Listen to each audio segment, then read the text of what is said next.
Rights Podcast, episode 110. This is Dr. Bill from the Firearms Chat Podcast, and along with Tech Greg and sometimes even our dogs, we bring you the Firearms Chat Podcast weekly, most of the time. We hope you'll take a listen. We are, of course, a part of the Self-Defense Radio Network. Check that out. Self-Defense Radio Network.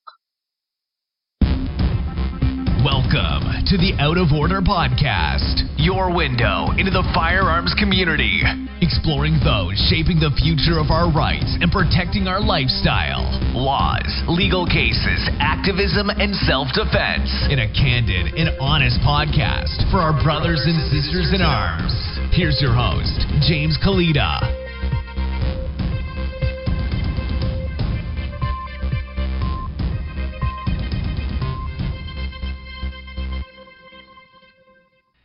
Thanks for tuning in to episode 110 of the Out of Order Gun Rights Podcast. Show notes page for today's episode is outoforderjameskalita.com/110.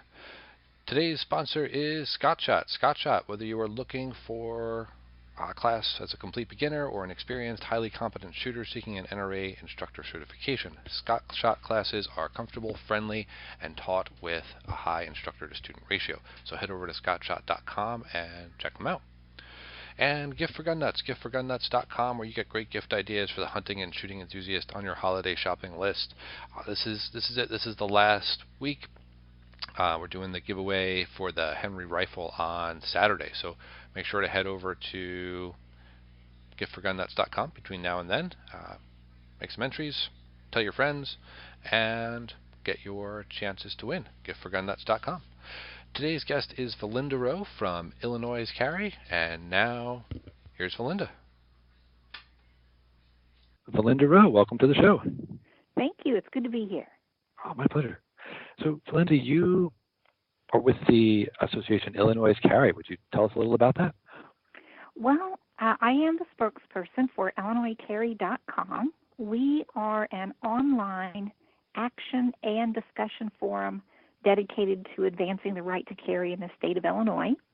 We are an all-volunteer organization. We have members throughout the state and around the country who are interested in concealed carry laws in the state of Illinois and for those that travel through the state of Illinois. So we primarily are an advocate group and educational. And how did you become involved with the organization? Well, my history in getting involved in this whole effort stems from being targeted by a mentally ill family member years ago and going to law enforcement and wanting to be able to carry a firearm for personal protection and being told that was illegal in Illinois, that the only way you could carry a loaded firearm on your person was if you were an active duty law enforcement officer. And then I started looking around and realizing that other states had concealed carry laws and came across a group of like-minded people at IllinoisCarry.com. At that time, there were probably 35 or 40, maybe 50 members of this little group interested in seeing concealed carry in Illinois. And just a great bunch of people, and like I say, they had the same goal in mind, and we teamed up, and I eventually, a couple of years later, that was back in 2004, and then a couple of years later, I became their spokesperson. Oh, wow. And so Illinois is where the McDonald case came from, and so was it after that case that they were still telling you it was against the law to get a carry permit in Illinois? Well, back then, we were hoping to build the basis for a challenge for the ban on concealed carry outside the home.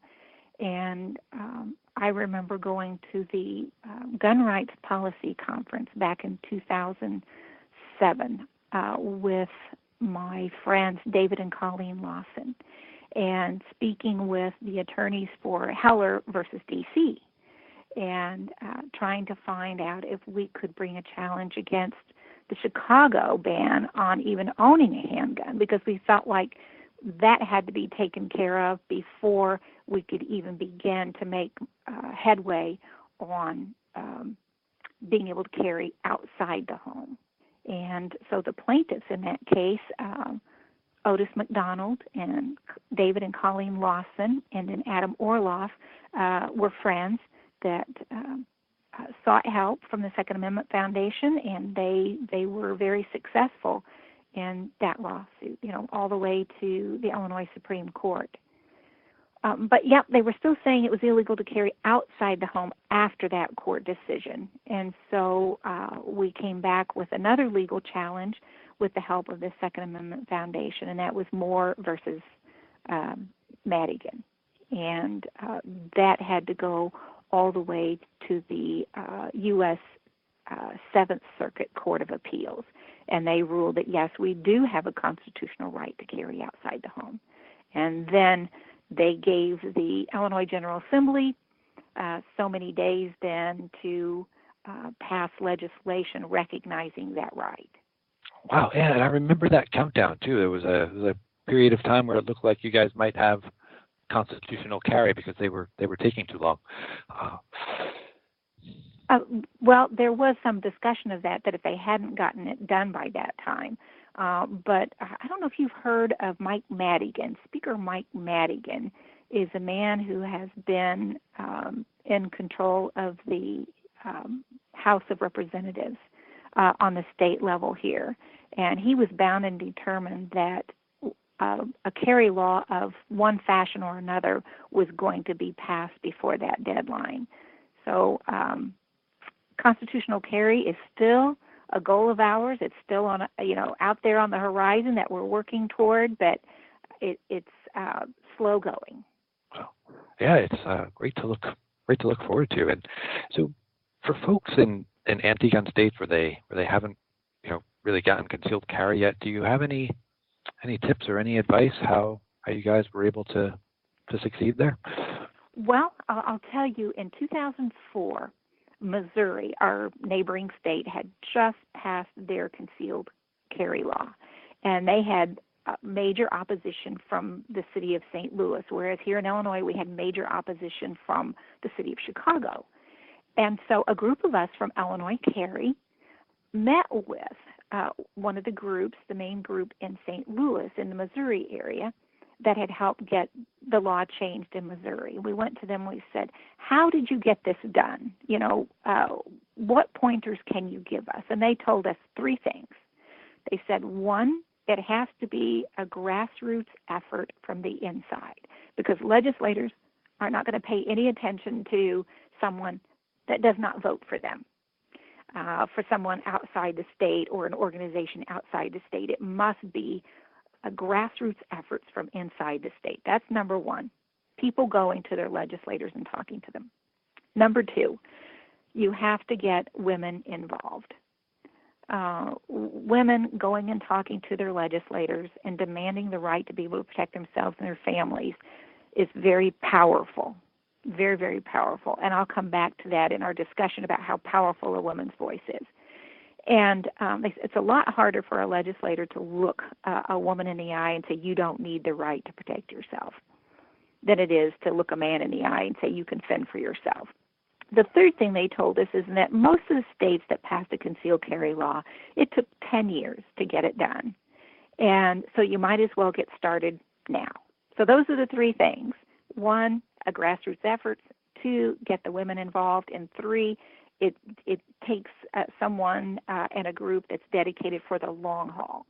It's not going to happen overnight. And so that's what we did. And combined with our lawsuit then in Moore versus Madigan, we got the law changed in 9 years. So we beat the 10-year prediction. We got it done in 9. Wow, great.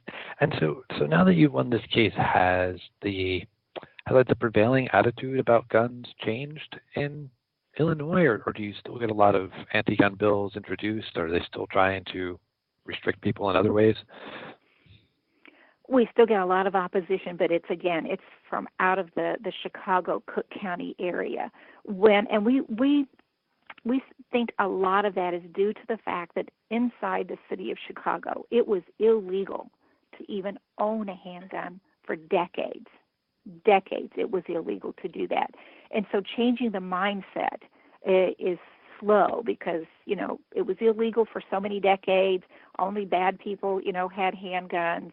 And now that more and more people are going through the training and going through the background checks and they're going through the steps to get their concealed carry, we are starting to see it change. That now a firearm can be used and recognized as a tool for personal protection of your family, but it is slow going. We still get hundreds of bills introduced every year from legislators in the Chicago, Cook County area that want to roll back our concealed carry law, add extra restrictions to it, or even ban, again, the type of, or heavily restrict the type of firearms or magazines that we can carry.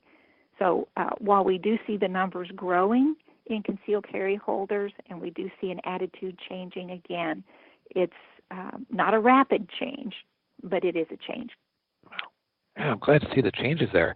And I had read somewhere that the concealed carry in Illinois has been steadily rising. Did you have any insights there as to?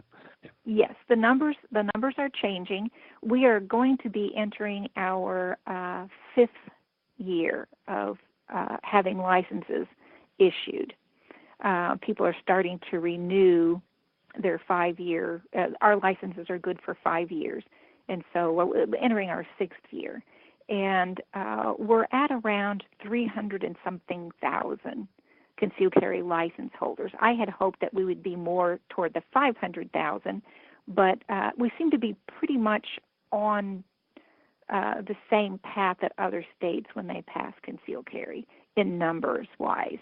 And we hope that and believe that as those numbers increase, then the support for the issues will also increase. Yeah, I would hope so. That's a great number. I grew up in New Jersey, and they're estimating that non-law enforcement concealed carry permits in this state are around 400. And so, yes, wow. we're very familiar with New Jersey and their laws, and we try to keep track of concealed carry reciprocity and recognition around the state. And for the most part, we just tell people, don't take your gun to New Jersey. Yes, yeah, yep. I tell people the same thing, and there's so many deer here. Great. And you mentioned the importance of women. Would you like to comment some more there? Yes, because this last legislative session, we really had, with the combination of the Parkland High School tragedy down in Florida, with the Las Vegas massacre, out in Las Vegas, and with the there was a Waffle House, Pancake House, multiple deaths involved in that incident. There was just a huge backlash here in the state of Illinois with the anti-gun legislators are already, pushing that agenda, but it seemed like there was just a tsunami of bad gun laws introduced this last session, and we really had to fight hard against that. And one of the tools that the other side uses are the mom groups, the soccer mom groups, the Bloomberg supported financially, groups. And there were the mom groups in our state capitol almost daily lobbying for more restrictions on our gun rights. And we feel like that had a tremendous effect on our legislators. And so we feel it's important that the women who do not want their rights restricted, it's not enough to just get your carry license and then, be able to carry. If you want to have this right into the future, they've got to get involved and counter lobby what these Bloomberg moms are doing. They've got to speak to their legislators and make their voices heard that they want their rights preserved. They don't want them restricted. And how can people across the country help you guys in Illinois? Well, what we'd like for them to do is to go to our website, illinoiscarry.com, and click on the forum. And on the forums are all of our discussions and updates and alerts about what's going on in Illinois. And whenever we have legislation that we oppose or that we support, and they're being heard in committee, we put out alerts so that people can sign witness slips and submit those in opposition or in support of whatever particular bill is being heard that day. And if anyone has friends here in Illinois, family in Illinois, going to travel through or across Illinois, and you have, an interest in voicing your support or opposition to these bills, that information will be there. You can also sign up for our email alerts that we send out. And whenever there is a call for needing to contact legislators, and we do this on a state and national level, but if there is a need to make contact and have your voices heard, we send out an alert. We don't send out a lot of fluff email. Usually just whenever there is some action that's needing to be taken, so people can sign up for our email alerts, not worried about we're going to clog up their inbox. The only time that you hear from us is when there is something major going on. Great. And I always ask my guests if there are books they recommend that every gun owner should listen to, to read, either about politics or firearms. Any come to mind? Well, one, the first and foremost is to read the United States Constitution. That's very, very important. I run across so many people who have not read it, and since grade school. And I think it's important to keep that fresh in our mind, because with the media today, we can get sidetracked from really what our basic rights are. And so it's very, very important that we know. Other things that they can read, I strongly recommend, again, that people go to illinoiscarry.com to our forums and read the information that we have available there. We have one that's called, one topic of discussion forum is judicial cases, and that's lawsuits throughout the country and what their progress is or what their rulings are. It's important to know, the legal standing of where we are at this point in time. If we wish to push forward, we have to know where we are at this time. So I think that's important reading as well. And I know you guys are working on, constitutional carry for the long term. Are there any more upcoming goals that you guys are working on? Yes, we have. Right now, Illinois does not recognize any other state's concealed carry license. So we have no recognition, no reciprocity with other states. And unless someone is a resident of a substantially similar state, they cannot even apply for an Illinois carry license. If they're going to be in Illinois working here, traveling through here, they cannot apply unless they are a resident of one of 4 states. And those 4 states change. So I won't even list which states they are currently because they keep changing them. So we have a lawsuit that's working its way through the courts to help expand either recognition or reciprocity, or if we can't get that, at least for the time being, that people from other states can apply for an Illinois carry license so that when they are in Illinois, they can, protect themselves and their families. Well, Valinda, I thank you so much for being on the show. Any parting words for our listeners? Well, I just want to thank you, James, because it's folks like you and your podcast that help us get the word out. The media does not cover our issues unless they cover it in a negative manner.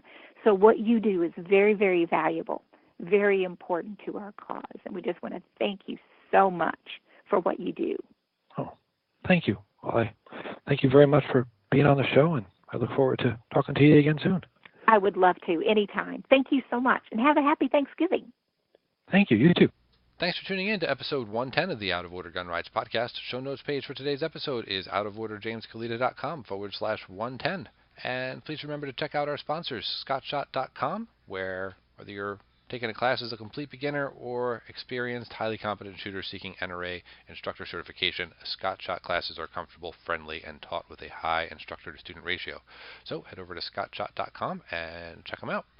And Gift for Gun Nuts, this is the last week. We're doing the giveaway for the Henry rifle on Saturday. So we'll probably do that live on Facebook. Head over to giftforgunnuts.com and check it out.